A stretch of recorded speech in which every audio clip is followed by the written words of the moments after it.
La parole est à Monsieur Marc-Philippe Daubresse. Ma question s'adresse à Monsieur Christian Eckert, ministre délégué au budget.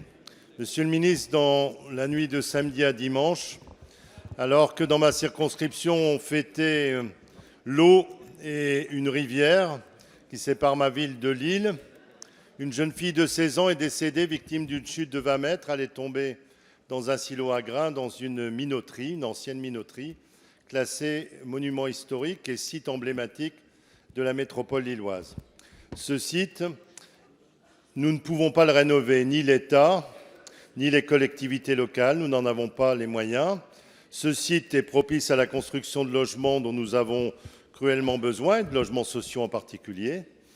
Et ce site aurait pu trouver une issue favorable à la fin de l'année 2014, lorsqu'un investisseur privé a proposé de le prendre en charge et de créer 350 logements environ, sous réserve de bénéficier de l'abattement fiscal relatif à la loi Malraux, que nous connaissons bien les uns et les autres et qui permet de mener des chantiers de rénovation du patrimoine historique et de préserver, ce faisant, un certain nombre de sites, tout en donnant, en apportant de la richesse et de la TVA à l'État et en créant un certain nombre d'emplois. Et pourtant, depuis la fin de 2014, malgré plusieurs relances de ma part et du maire de la commune où ça s'est produit, nous n'avons pas réussi à faire avancer ce dossier dans votre ministère. Il y a eu un resserrement pour des raisons d'économie budgétaire que l'on peut comprendre sur le fond, mais il y a eu un resserrement du dispositif Malraux. Les autorisations sont désormais données au compte-gouttes et nous n'avançons pas sur ce dossier. La presse régionale titre en disant « Le drame était prévisible ». Il y a tellement de choses non prévisibles actuellement qu'on aimerait bien que le prévisible puisse s'arranger. Pouvez-vous enfin nous donner une réponse favorable, Monsieur le ministre ? Merci. La parole est à Monsieur Christian Eckert, secrétaire d'État chargé du budget. Oui, merci Monsieur le Président, Mesdames, Messieurs les députés, Monsieur le député Marc-Philippe Daubresse.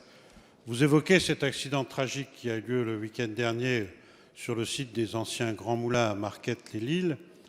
Une jeune adolescente en a été la victime après une chute de 20 mètres. Je voudrais d'abord, bien entendu, dire la solidarité du gouvernement à la famille et aux proches de cette victime.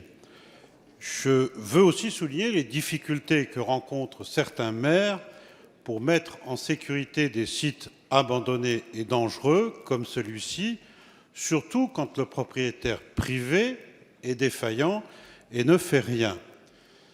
S'agissant du dispositif prévu à l'article 156 bis du Code général des impôts, vous en rappelez à juste titre l'importance du dispositif fiscal pour les collectivités territoriales et pour les investisseurs. Ce régime a été, vous venez de le rappeler, modifié par le Parlement à l'initiative du gouvernement, c'est vrai, pour plusieurs raisons. Tout d'abord, les conditions auxquelles l'agrément antérieur, tel qu'il était conçu, qui conduisait à accorder ou refuser l'agrément, était, je vais dire, subjectif et insuffisamment précis et rendait justement difficile la délivrance de l'agrément par notre administration. Les discussions nourries qui ont lieu au Parlement ont permis de trouver un équilibre et de préserver la sécurité juridique qui est attendue. S'agissant du projet de Marquette-les-Lilles, je vais vous répondre précisément. Il existe à ce jour une vingtaine de dossiers, je crois, qui sont dans l'attente d'un agrément et j'ai demandé à mon administration de les instruire au plus vite afin de vérifier qu'ils respectent bien les nouvelles conditions d'un dispositif qui n'a pas été supprimé et qui pourra rentrer en vigueur sur l'exemple malheureux que vous citez.